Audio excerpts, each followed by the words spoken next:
نحمده ونصلي على رسوله الكريم أما بعد فأعوذ بالله من الشيطان الرجيم بسم الله الرحمن الرحيم وامتازوا اليوم أيها المجرمون ألم أعهد إليكم يا بني آدم ألا تعبدوا الشيطان إنه لكم عدو مبين وأن اعبدوني هذا صراط مستقيم صدق اللہ مولانا العظیم۔ سب ساتھیوں سے گزارش ہے درود شریف پڑھ رہے ہیں۔ اللہم صلی علی محمد وعلی آل محمد کما صلیت علی ابراہیم وعلی آل ابراہیم انک حمید مجید۔ اللہم بارک علی محمد وعلی آل محمد کما بارکت علی ابراہیم وعلی آل ابراہیم انک حمید مجید۔ آج کے درس قرآن مجید کے لیے سورہ یاسین کی 3 آیتوں کی تلاوت کی گئی ہے۔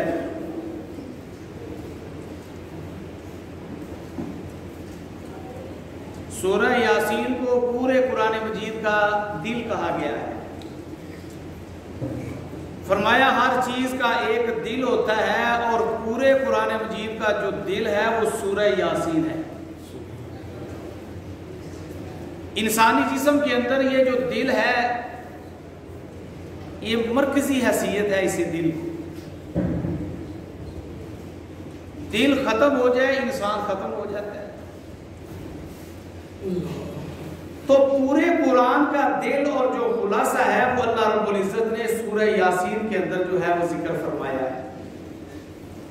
اس لیے یہ سورہ یاسین جو پورے قرآن کا دل ہے یہ ہر مومن کے دل میں ہونی چاہیے۔ ہر ایمان والے کے دل میں یہ سورۃ یاسین ہونی چاہیے۔ اللہ رب العزت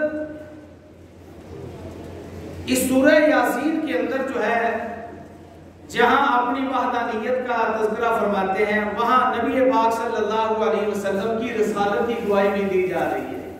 یاسین والقرآن الحکیم انک لمن المرسلین، کتنی بڑی قسم اٹھا کر کہا جا رہا ہے قرآن مقدس کی حکمت والے قرآن کی قسم کے ساتھ کہ انک لمن المرسلین، کہ بے شک آپ میرے رسولوں میں سے، آپ میرے بھیجے ہوئے ہیں، آپ الہ نہیں، معبود نہیں، انک لمن المرسلین، آپ تو میرے بھیجے ہوئے ہیں، آپ میرے رسول ہیں، علی صراط مستقیم، اور سیدھے راستے پر۔ اور ان آیتوں کے اندر اللہ رب العزت نے صراط مستقیم کی وضاحت فرمائی ہے۔ یہ جو ہم نماز کے اندر اللہ رب العزت سے دعا کرتے ہیں اہدنا الصراط اہدنا الصراط المستقیم، اے ہمارے رب ہمیں صراط مستقیم یعنی سیدھا راستہ دکھا۔ ہر فرقے والا سیدھا راستہ جو ہے بتانے کی کوشش کر رہا ہے، کوئی کسی کتاب سے، کوئی کسی قول سے، کوئی اپنی بیان کی ہوئی خوابوں سے، لیکن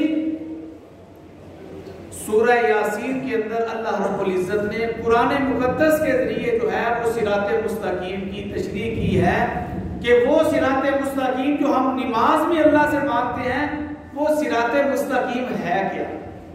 بس اس کو جو ہے وہ آپ توجہ سے مختصر سے وقت کے اندر سماعت فرما لیں کہ صراط مستقیم سیدھی راہ۔ اللہ رب العزت قرآن مقدس میں ارشاد فرما رہے ہیں قیامت کا دن ہوگا، جس وقت قیامت قائم ہوگی تو اس وقت اللہ رب العزت ایک اعلان فرمائیں گے وَامْتَازُوا الْيَوْمَ أَيُّهَا الْمُجْرِمُونَ۔ دنیا کے اندر تو سارے لوگ اکٹھے رہ رہے ہیں، مشرک بھی، موحد بھی، گناہگار بھی، نیک بھی، روزے دار بھی، غیر روزے دار، لیکن اس وقت یہ اعلان ہوگا کہ بھئی آج جو مجرم لوگ ہیں نا وہ علیحدہ ہو جاؤ۔